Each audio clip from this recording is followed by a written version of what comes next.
The moment Daniel said, "Marcus Hale is still active in my company," something inside me went cold in a way I hadn't felt in years. Not fear exactly, not confusion. Something sharper. Recognition. Because the past I thought was buried had just been described as something still alive. Ethan stood between us now like he didn't know which direction reality was supposed to flow. His graduation gown hung loosely on his shoulders, but he wasn't a graduate anymore in that moment. He was a son standing in the middle of a truth too big for him to hold. "What do you mean, still active?"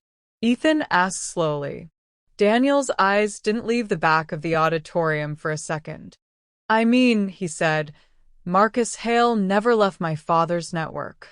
He didn't just lie 19 years ago. He stayed close enough to make sure I never discovered the truth." My stomach tightened, because that wasn't just betrayal anymore. That was strategy. Ethan frowned. "So, you're saying this wasn't just some mistake?" Daniel finally turned back to him. "No," he said firmly. "It was controlled." The word hit like a hammer. Controlled. Not emotional. Not accidental. Controlled. That meant planning. That meant intention. And suddenly, I felt my memories shifting inside me, rearranging themselves into something I didn't recognize. Marcus Hale didn't just appear in my life after Daniel left. He positioned himself. Ethan's voice lowered. Controlled by who? Daniel hesitated. That was new. For the first time, he hesitated. And I felt it before he said it. This wasn't just about Marcus anymore. "It started with my father," Daniel finally said. The room felt like it tilted slightly. Even though people were still moving in the distance, even though graduation noise continued outside the walls of our moment, it felt like time had narrowed down to just the three of us. "My father built his empire on reputation," Daniel continued. "Image. Control. Nothing could threaten that." He looked at me briefly. "And a pregnancy scandal involving a waitress," he paused, "would have destroyed the merger deal he was negotiating at the time." My breath caught, because I remembered something. A moment I had never fully understood. A conversation Marcus had with someone on the phone the week before Daniel disappeared. He had stepped away quickly when I approached, smiled too fast, changed tone too quickly. At the time I thought nothing of it. Now it felt different. Ethan's voice sharpened again. "So, your family paid someone to separate you from us?" Daniel didn't deny it. He didn't confirm it either. But silence filled the gap too clearly. And that was the answer. I felt my knees weaken slightly, so I sat down slowly, my mind trying to catch up with what was being said. 19 years. 19 years of thinking I was abandoned by one man, when in reality, I may have been erased by an entire system. Ethan stepped closer to Daniel now, his voice quieter but more intense. "And why come back now?" he asked. That was the real question. The one that mattered more than anything else. Daniel finally exhaled slowly. "I didn't come back because I suddenly felt guilty," he said. Then he looked directly at Ethan. "I came back because I finally found proof." My heart stopped slightly. "Proof of what?" Ethan asked. Daniel reached into his jacket for the first time. "Proof," he said, "that Marcus Hale didn't just lie to me." He paused. The silence stretched. "He built his entire career on what he stole from us." Ethan blinked. "Stole?" Daniel nodded once. "Yes." He opened the folder slightly. Inside were documents, screenshots, bank records, legal transfers, and one photograph I didn't expect to see. Myself, much younger, standing outside that old diner where I worked when I first met Daniel. But the photo wasn't casual. It was taken from a distance, like someone had been watching me. Ethan leaned in slightly. "Why do you have that?" Daniel's voice dropped. Because Marcus didn't just separate us, he said. He monitored everything that came after. My breath caught sharply. No, i whispered instinctively. Daniel looked at me now, and his expression softened for the first time since he arrived. I think he made sure you struggled, he said quietly, so you would never question why I never returned. The words didn't just land. They settled. Heavy.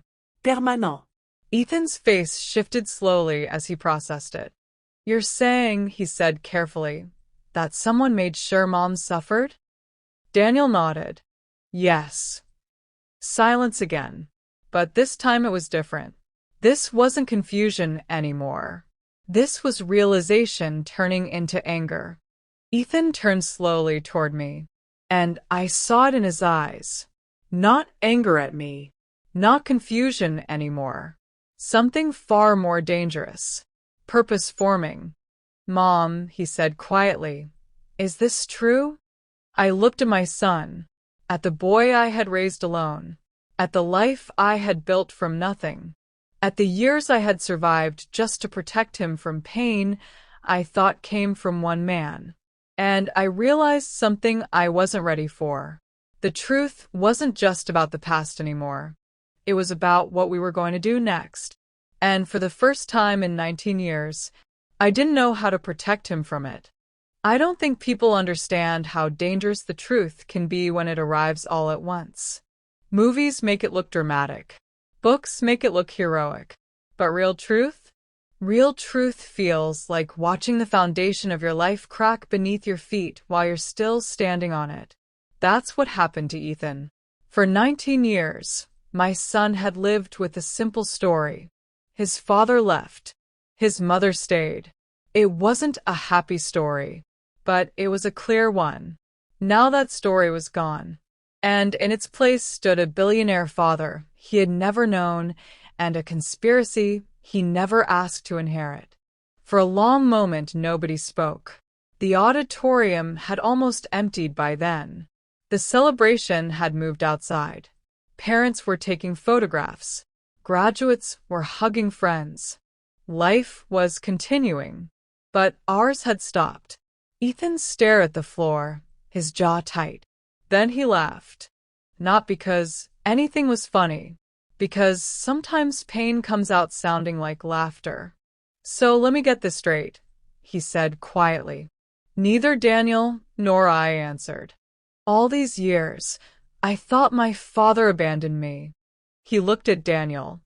Maybe he did. Then he looked at me. And my mother spent 19 years carrying that pain. His voice cracked slightly. And now you're telling me some businessman decided our lives were disposable because it was convenient. Nobody answered, because there wasn't an answer good enough. I wanted to pull him into my arms the way I had when he was 7 years old and came home after being bullied.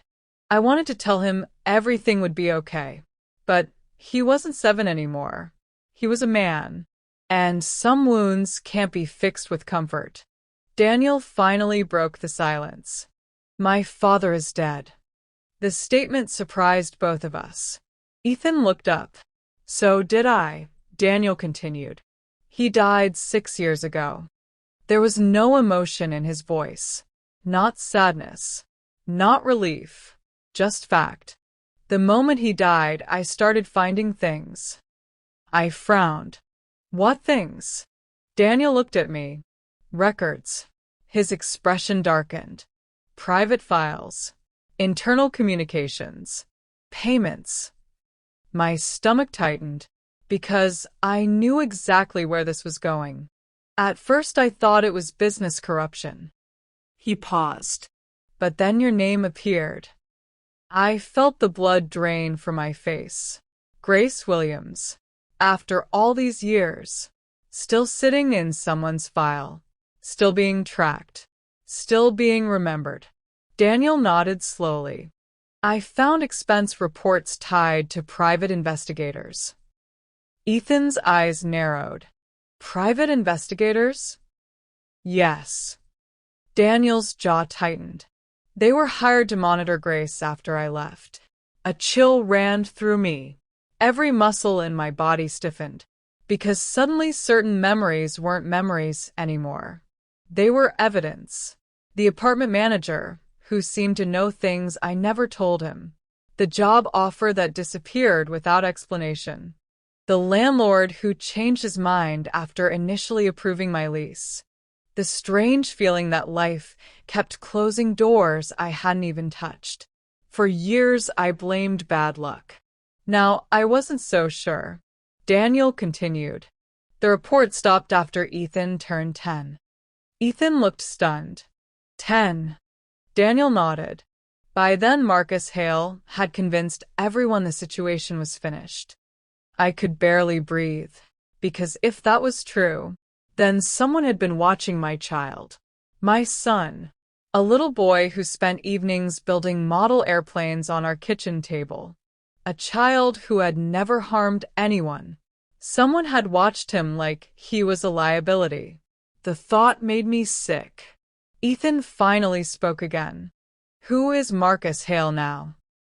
Daniel's expression hardened immediately. That was answer enough. He's the chief operations officer of Carter Global. Even I recognized the name.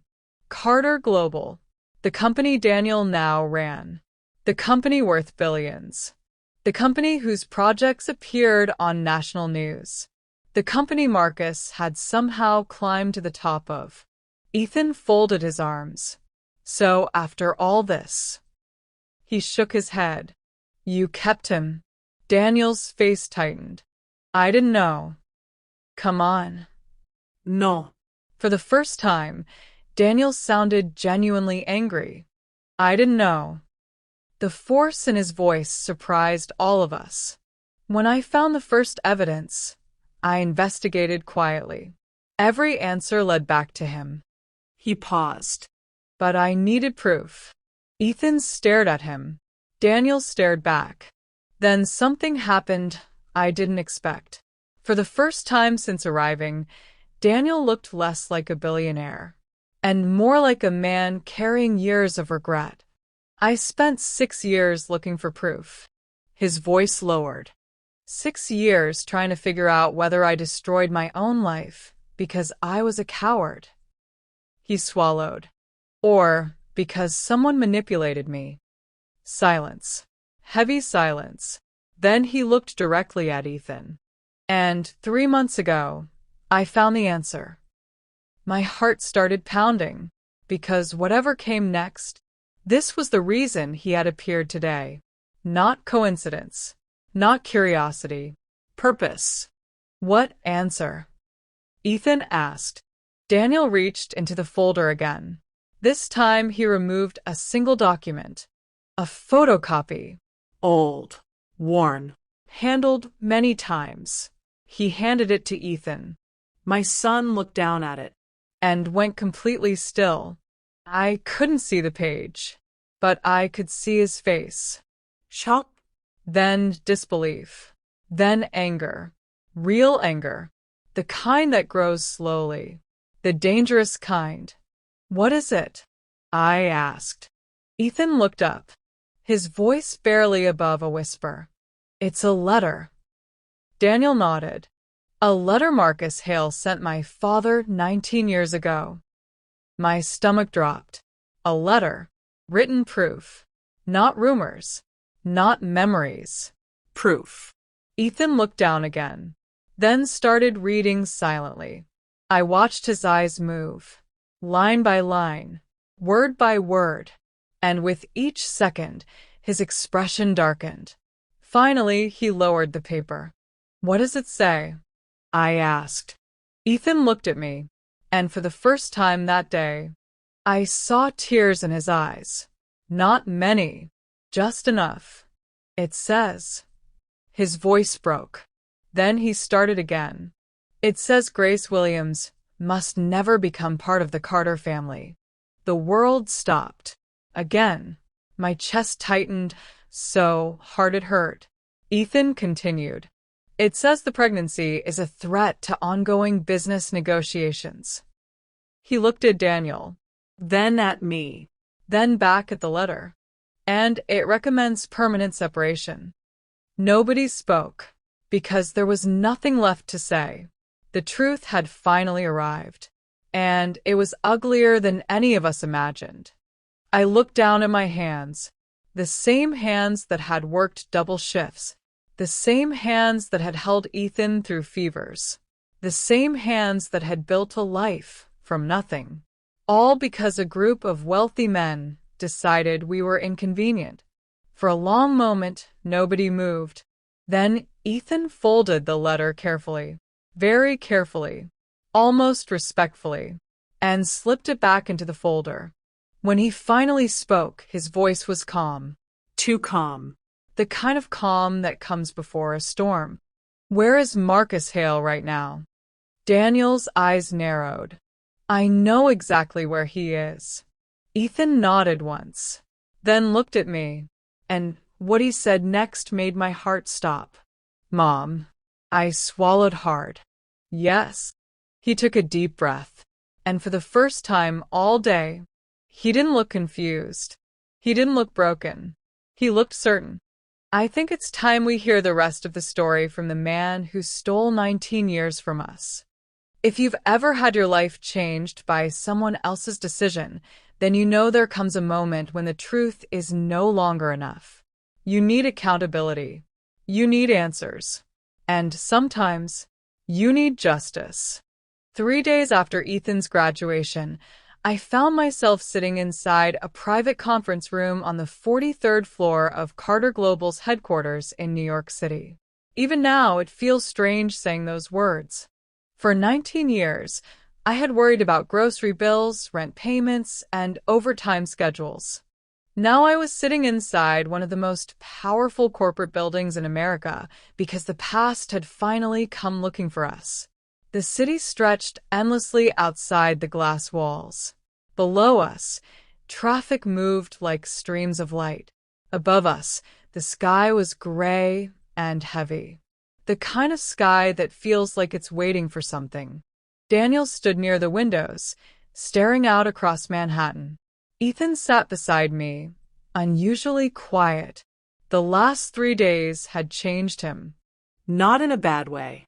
But in a permanent way.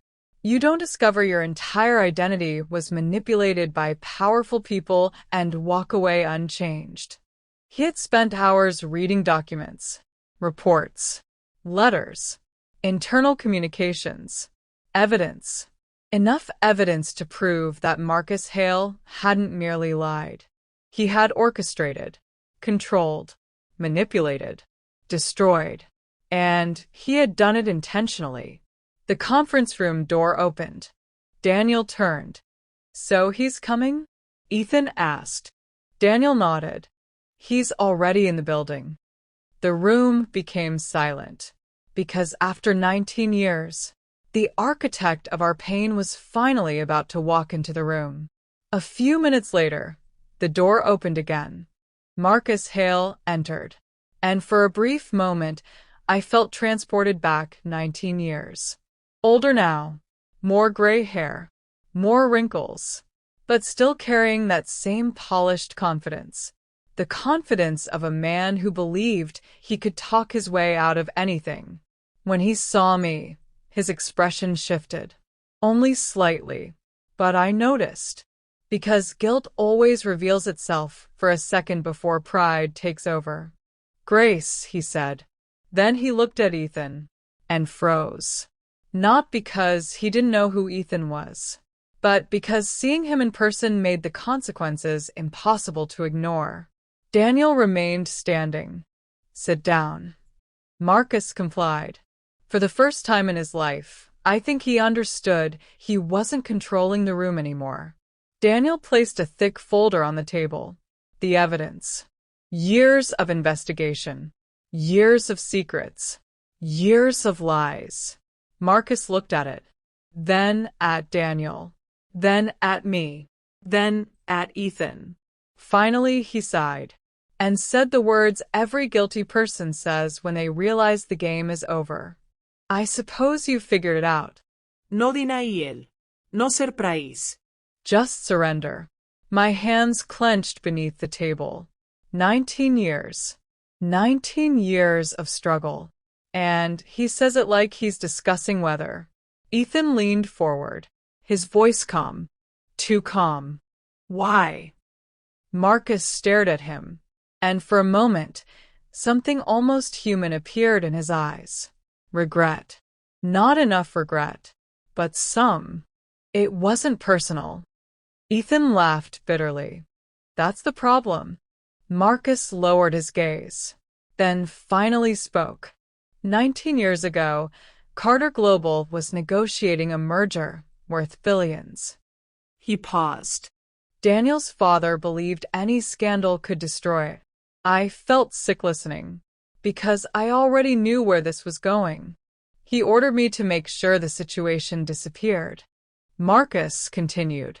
I told Daniel the child wasn't his. My chest tightened. I told Grace he didn't want anything to do with her. I closed my eyes. The words hurt even after all these years, because I remembered believing them. Every single one. Marcus swallowed. I thought I was protecting the company. Daniel's voice finally broke through. No. Marcus looked up. Daniel's eyes were ice. You were protecting yourself.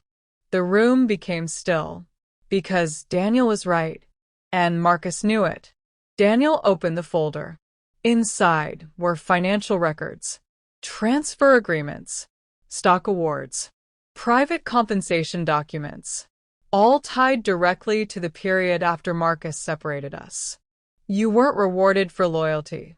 Daniel's voice remained steady. You profited from it. Marcus said nothing, because there was nothing left to deny. The evidence was overwhelming. Years of fraud, years of manipulation, years of corporate misconduct, and years of obstruction, not just against us, against shareholders, employees, partners. The deeper Daniel investigated, the more crimes he uncovered. Marcus hadn't simply destroyed a family. He had built his career on corruption. The silence stretched. Then Ethan spoke. The words were simple, but they changed everything. You stole 19 years from my mother. Marcus lowered his head. You stole 19 years from me. I'm sorry. I stared at him, and I realized something. I didn't hate him. Not anymore. Hatred requires energy, and I had spent 19 years using my energy to survive. Instead, I felt something else. Freedom. Because his apology couldn't return the years. But it also couldn't control my future. That apology belongs to God, I said quietly. And your consequences belong to the law. Nobody spoke after that. Not even Marcus. Because he knew. The door opened. 2 federal investigators entered, followed by legal counsel. Marcus didn't resist, didn't argue, didn't negotiate, because the evidence was too strong. As they placed him under arrest, he looked back one final time. Not at Daniel, not at the company, at Ethan, then at me, the family he helped destroy. And for the first time, he looked small, not powerful, not influential, just a man facing the consequences of his choices. They led him away. The door closed, and just like that, 19 years of fear left the room. I didn't realize I was crying until Ethan squeezed my hand. I looked at him. My son. The little boy who once slept in a laundry basket because I couldn't afford a crib. The child who studied under dim apartment lights. The young man who never stopped believing in a future. He smiled softly, and for the first time since graduation, I saw peace in his eyes. Then Daniel spoke, quietly, almost carefully. Grace. I looked at him. The man I had spent 19 years blaming. The man who had spent 19 years believing a lie. Neither of us got those years back. But something had changed. The truth had finally arrived. And truth has a way of clearing space for healing. I know I don't deserve forgiveness, Daniel said. I know I don't deserve a place in either of your lives. His voice broke slightly, the first real crack I'd seen, but I'd like the chance to earn one. The room fell silent. Then Ethan stood, walked around the table, and stopped in front of him. For a second, nobody moved. Then my son did something I didn't expect. He extended his hand. Daniel stared at it, then shook it. Neither man said a word, because some moments are bigger than language. Months passed after that. Good months. Healing months. Not perfect. Healing never is. Daniel didn't try to buy Ethan's love, and that mattered. He showed up. Consistently. Quietly. The way fathers should.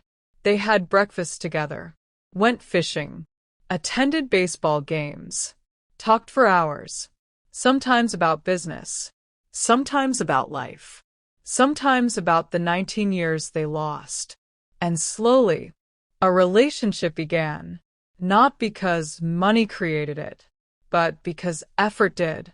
As for me, I finally stopped carrying everything alone. For the first time in 20 years, I allowed myself to rest, To breathe. to believe that my life wasn't defined by what had been done to me. A year later, we gathered again, not in a courtroom, not in a boardroom, not in a graduation hall, but around a family dinner table, a real family dinner table. Daniel sat across from Ethan. I sat beside my son. Laughter filled the room. Stories filled the room. Hope filled the room. And for a moment I looked around and realized something.